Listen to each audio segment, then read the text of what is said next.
Welcome to the Standard of Truth podcast.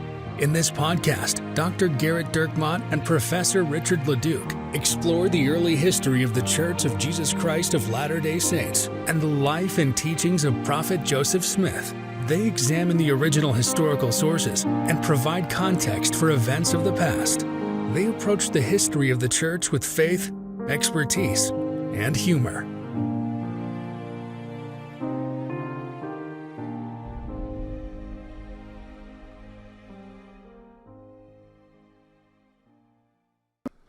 Welcome to Standard of Truth bonus episode.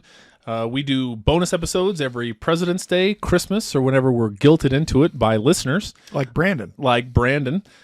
This is a perfect combination of all of those things. So if you hear me talking, you know it's not going to be a good one.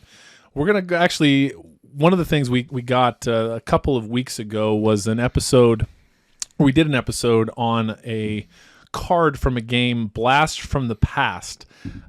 Which we're receiving no remuneration for whatsoever. Yeah. Really no remuneration for anything. But fun for Latter-day Saint families. We think that's a pretty loose definition of the word fun. So we went through... I know my kids are like, can we just talk about some history stuff? Church history specifically. So our wives went through and they picked a couple of different cards that they want for Gerrit to be able to answer questions. We tried to get Becky and Angie on the mics, and we were told no, but they are still in the room for our bonus episode. Yep. They'll be asleep shortly. So we're going to go through, and I'm going to read the card. And Please remember this is a bonus episode. Yeah, don't listen to it. Yeah, that means... So first of all, the Standard Truth podcast is free. Please, everyone who's sending your hate mails and Venn diagrams of how much time and money we're wasting of yours, please realize it's free. Yeah. Second of all, the bonus episodes are exceptionally free. If there's a way, they're the freest. They're the free. Yeah, America's the land of the free, home of the brave. The bonus episodes are land of the hollow content, but maybe you'll find some of this interesting. All right. So we're going to go ahead and we'll do a couple of these cards here. So on the 25th of October, 1838. So I'm going to read the card, and then Gerrit, you either go into additional detail, say, no, that's wrong. How about I say pass? Or you can say pass. That's right. Yeah. Okay. October 25th, 1838, David W. Patton was killed at the Battle of Crooked River in Missouri. He was the first apostle martyred in the latter days. Yeah, I mean, I think, enemies of the church would take martyred as it's probably a little much. He was killed. Yes. Now, part of the reason that we bring this specific question up is because in terms of the Missouri, a lot of the things that are going on in Missouri, we've promised that we would talk about them. We haven't talked about them. Yeah. And so this kind of gives an opportunity. In our next episode of our actual podcast that you'll actually listen to for 3 minutes before trying to find Joe Rogan's, we will going to list off, we had a listener very kindly and aggressively collect all of the things that we said we were going to talk about but haven't yet talked about, and so we'll share that list. But everything Missouri is essentially on that list, in part because we're still not sure how to do it. The problem with talking about Missouri is that it was terrible. We actually got some feedback back on our most recent episode that maybe the baptismal drowning was a little too morbid for some people. Well, I mean, it's going to get a lot worse, and that's the problem. I mean, Missouri is awful, and specifically, Hiram Smith, in an attempt to try to go back to get some of the land, has an affidavit where he uses the language that's used against Latter-day Saints, and it's fairly explicit. Well, it's not even fairly explicit. It's very explicit. It would easily, have singe to have the eyebrows. It would have to have a radio edit if we were doing it. So we're not quite sure how to do it because we don't want to give an inaccurate description of the things that happened, because they did happen. At the same time, it's a family show. Well, I mean, maybe we'll put it on the premium content, and then you have to pay for it. You have to pay to hear. No. Well, maybe. Hiram.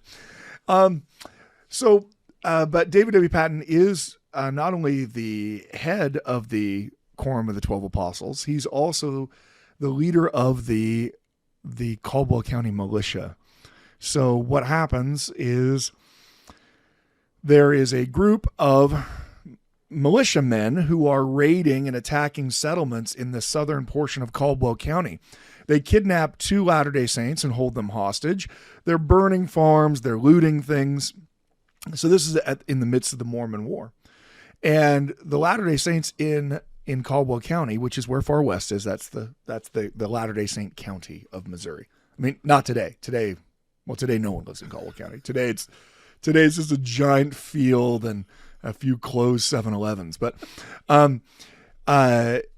so the Caldwell County militia gets called out to fight this mob, and what they don't know is it's not actually a mob, that it's actually state militia forces, but they're just acting like a mob. And so that's what happens at the Battle of Crooked River. The Caldwell County militia catches up to them, and they attack. It's actually, I mean, it was a poorly executed attack. The Latter-day Saints attack with the sun behind them, so they're kind of it's setting, and so they're kind of silhouetted in the, it's like perfect, easy to see them as they're coming. Like the only thing you can see is the person coming at you because of the sun, and across a river, right? And that's why it's called the Battle of Crooked River. But they surprise this group, and they drive them from the field. And there's a couple people that eventually die on both sides.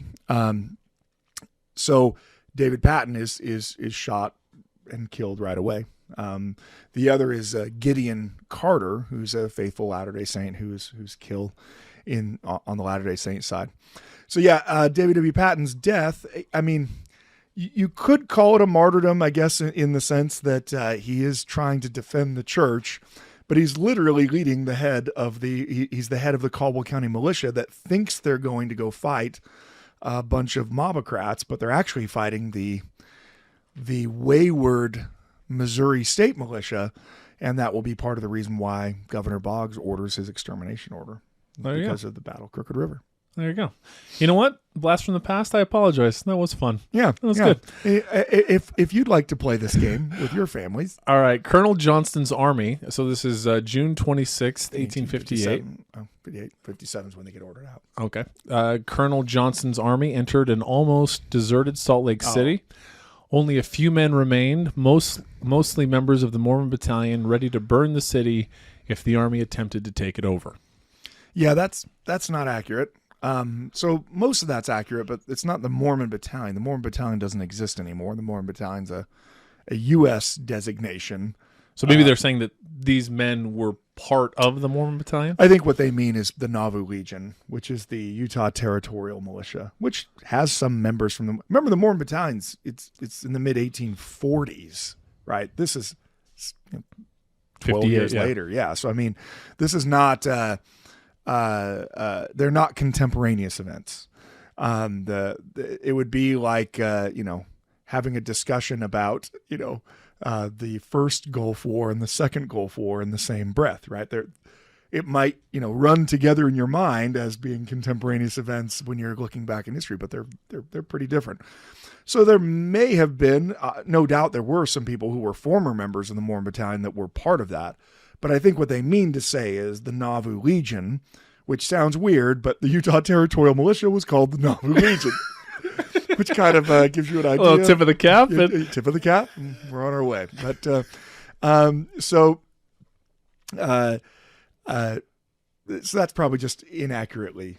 At the very least, they should say we're former members of the Mormon Battalion. Doesn't exist after it's disbanded at the end of the war.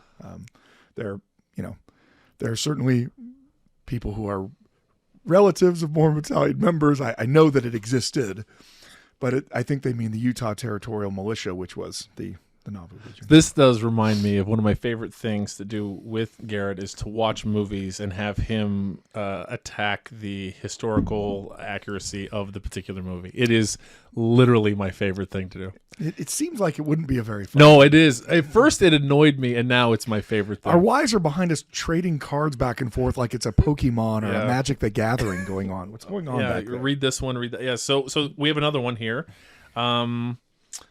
Let's see. Do any of you have a Charmander yet? Sorry, that's funny. On this date, July 3rd, 1835, the church purchased Egyptian papyri from Michael Chandler for $2,400. A portion was translated into the Book of Abraham. Yes. Okay. I mean, is that a question? Think about that is those the way that it is written in the introduction to the Pearl of Great Price now, right? Is that Joseph possesses those and then afterwards translates the Book of Abraham. The papyrus is something that we still have a small portion of. But most of those papyrus scrolls are destroyed, and we don't have them now. In fact, it was a way that they didn't just buy the scrolls. By the way, they bought the mummies. The mummies were the reason; they were the big deal, not the scroll. I mean, today they would all be a big deal, but the mummies were the really big deal. And there was a kind of in the early America, there was a kind of renaissance of classical both architecture and literature. I mean, because you have the United States that's setting up this democracy, and so you have all these allusions to Greece and to Rome as a republic, and that even went as far as to things like obelisks and Egyptian art. So there's just a real fascination with the ancient world.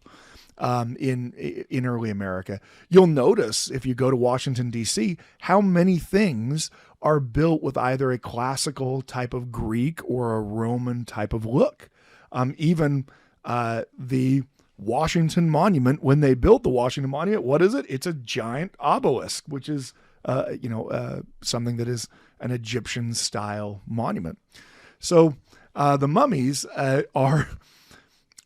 they become, they really become the retirement of Lucy Macksmith. After her husband passes away, she'll live in the mansion house, and the mummies will be upstairs there, and she'll charge people like a quarter to go see them. And so that's how she would be able to support herself, was she would give people a tour of the mummies. That was her job. February 12th, 1870, the Utah Territorial Legislature gave women the right to vote first in the United States. Now, I thought that Wyoming was earlier than this. So Wyoming does give them the right to vote first, but the first woman who actually uses her franchise is in Utah Territory. So they gave women the right to vote, and there's no women in Wyoming? Well, there's no people in Wyoming. I mean, frankly, Becky's family moved there, and they're the only people living there now. I almost made a Wyoming joke the other night. No, so your Wyoming dig on Brigham Young. It's one of my. Other than you ruining every movie we've ever watched, that's one of my favorites. Look, we have some faithful listeners in Wyoming, and I don't want to make them mad. Look, I'm from Idaho. Throwing stones from a glass house. Exactly, yeah. All you can hear is shattering all around me because I'm from Idaho.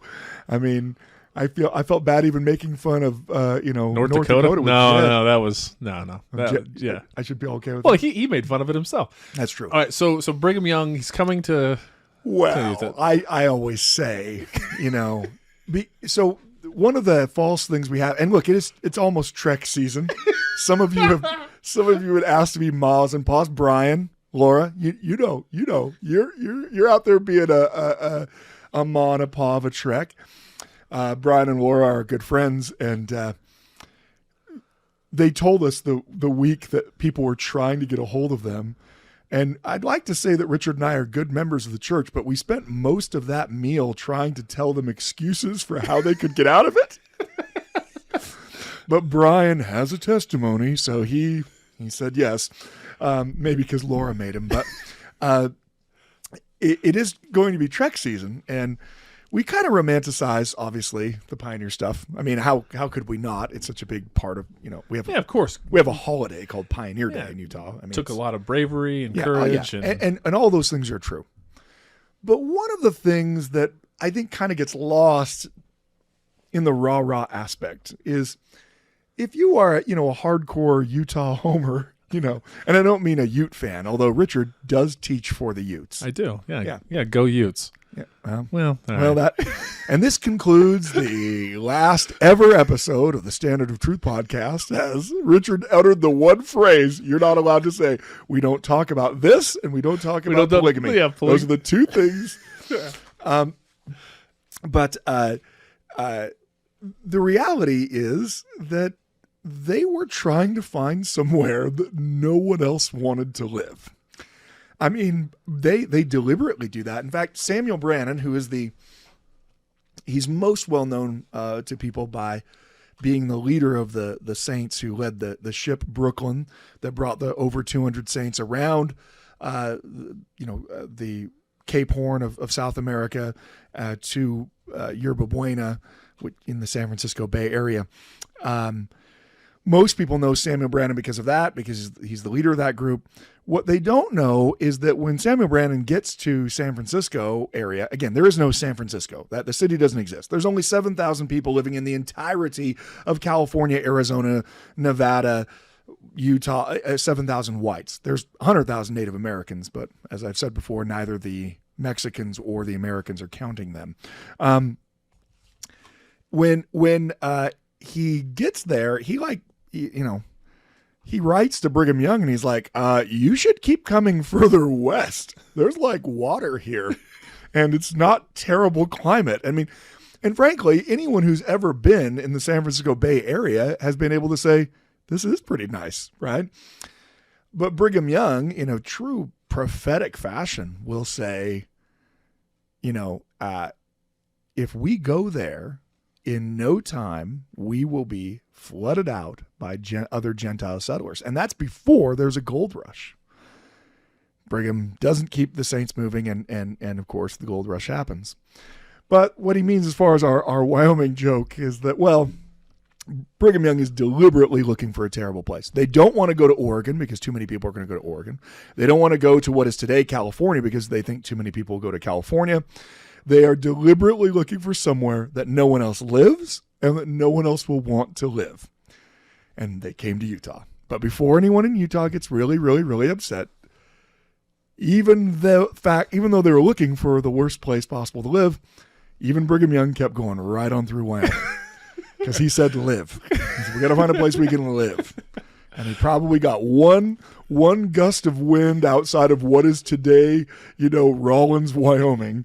And he was like, nope, we're headed further west. Well, they got a rec center. Rawlins did about 10, 12 years ago. They got a new rec center. So I think things are on the up and up, or coming up for Rawlins. Everything's coming up. Everything's coming up Rawlins. It's good. Well, so I kind of cut you off to tell that story. It was about the suffrage movement for women in Utah. Yeah, I tried Wyoming. to bury that because our obviously pro anti-suffrage stance or whatever. No, but so Wyoming passes the legislation for women to vote, but the first actual elections take place in municipal elections in Salt Lake, where the first woman is able to vote. Now it's not entirely true that no other women had ever voted in the United States. Especially in some of the early colonial municipalities, there were a couple of times that women actually were given they did vote in very local elections, but certainly not on a territory-wide. And that was very brief and it ended very quickly. The codification of voting rights in the United States meant that you had to be white and you had to own property. Eventually that property requirement's going to go away, but you had to be a man. And again, owning property and being a man are almost essentially the same thing. A woman can only own property if she is divorced, and not divorced if her husband dies, basically. That's how she owns property. Divorce doesn't really happen either. So anyway, this is one of those great tragedies of American history that because we are so inherently anti-Mormon as a country, we don't even talk about.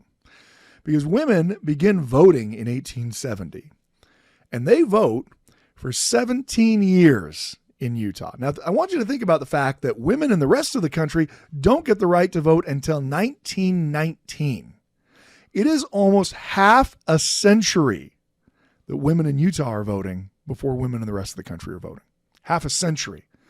All the while, the rest of the country is trying to convince the women of Utah how oppressed they are because of polygamy, even though they're literally voting. I'm allowed to get a divorce. I'm allowed to own property. I'm allowed to vote. You're not allowed to do any of those things, but yes, what's horribly oppressive here in Utah. Well, it's the federal government in 1887 that will actually take women's suffrage away in Utah. Many people in the federal government thought that once the Mormons started voting that, well, of course, Mormon women are going to vote against polygamy because they're, their only reason they're there is they've been forced into it. They're being duped. They're being, that as long as, we've got an army there occupying it, as long as these are private ballots, Mormon women will vote for non-Mormon candidates and will flood them out of Utah that way. And of course, that doesn't happen. The reality is Latter-day Saint women are believers in their prophets and apostles, and they vote for Latter-day Saint leaders, including polygamists, at even higher margins. And so one of the ways that the federal government then decides to try to remedy this is because Latter-day Saint women were voting for the wrong people, they just took their right to vote away. So think about that.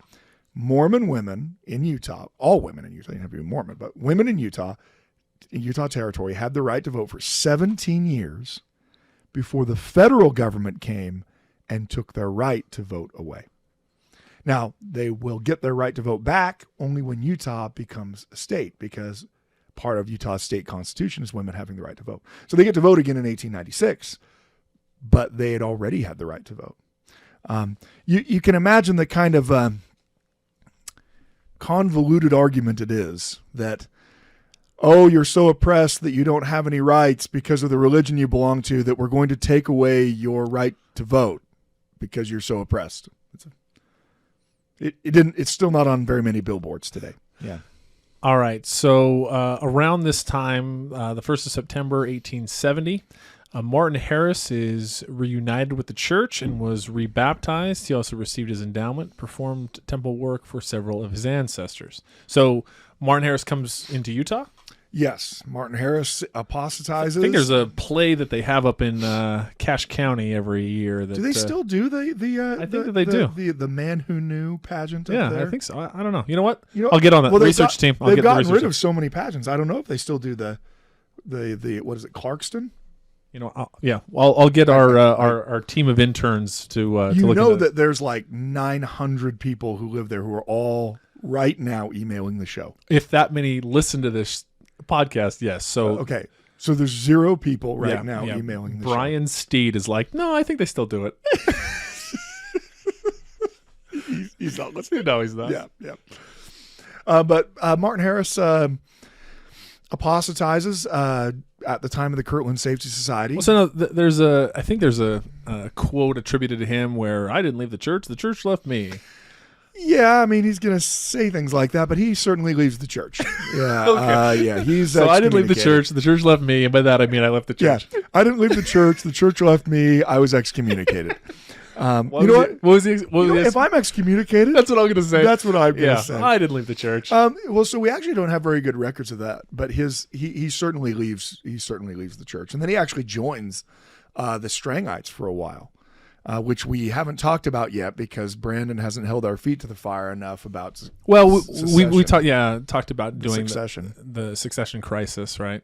Yeah. Well, so he'll actually, Martin Harris will actually be a missionary in England for these offshoot branches before he eventually returns back to the church, always maintaining his testimony of the Book of Mormon. You can tell he always still believes it. But Martin Harris, along with all the 3 witnesses, are going to apostatize. In fact, they all apostatize at roughly the same time. Okay. Well, so that's good. So he comes back. But he does come back. Yeah. So does Oliver I'm not Cowdery. finding evidence of that it's still going on. I mean, look, the church was kind of saying, "Hey, no more pageants," right? So maybe I think that they They- you know what? We'll more research to be done. We need all of our listeners to email. Yeah, email. Let us know. All right, we've got one time for one more, and by time for one more, I mean we have plenty of time, but we're doing one more. Yeah, we're done. Okay, this one. Everyone listening was done 25 minutes ago. Yeah, they heard me introduce. They're like, "Nope." They're like, "Wait, why did this drop on a Monday?" And Yeah. then they turned it off. I grew up listening to a lot of radio. I love a lot of different sports radio and political radio, all the good stuff. And whenever I would come on and I would hear a guest host, I'd be like, "Nope." Yeah. Turn it off. You would It's done. immediately stop. All right. August 21st, 1842, Sidney Rigdon testified that the prophet Joseph raised his 16-year-old daughter Eliza from the dead. She died from typhoid fever but returned to life and bore her testimony of the gospel. That is one of the accounts that is that's in the history of the church that he says that's what happens just during that time.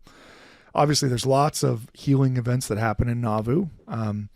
Most of them we get from a little earlier, from 40 and 41, but this is a little bit later. Of course, it's also the same year that Sidney Rigdon is going to come very close to apostatizing himself, as there is a huge controversy in Nauvoo about whether or not Joseph Smith has attempted to marry his other daughter. This is something that John C. Bennett is going to claim, and something that Rigdon will clearly be upset about the allegations, but then he will publicly support Joseph in the newspaper. But Rigdon and Joseph will actually have a fairly rocky relationship in the Nauvoo period. I mean, it will at times be great, and at other times be very, very Rigdon-y. That concludes our bonus episode. By the way, these were just questions that we just fired away at Gerrit with no prep. You didn't even tell me what they were. Didn't tell me what they were. It was very fun. We're going to go back and edit these so that I sound like I'm not an idiot. So you down? Yeah. Well, so one other actually thing, really quick.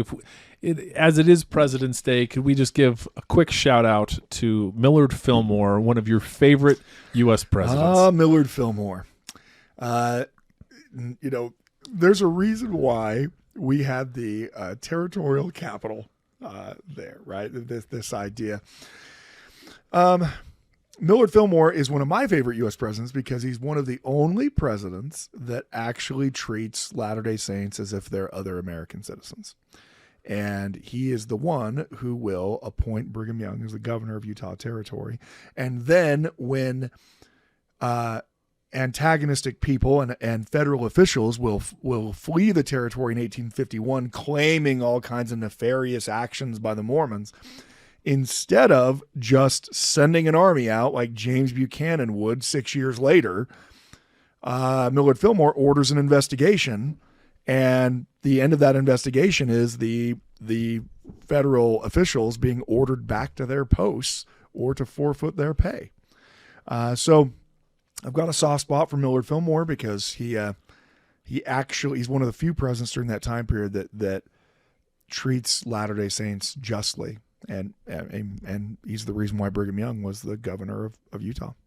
Thank you for joining us on this President's Day bonus extravaganza. Yeah, I feel like we're selling potable potpourri. Yeah. Yes, the potable of potpourris of the Standard Truth Podcast. We'll see you again on Thursday.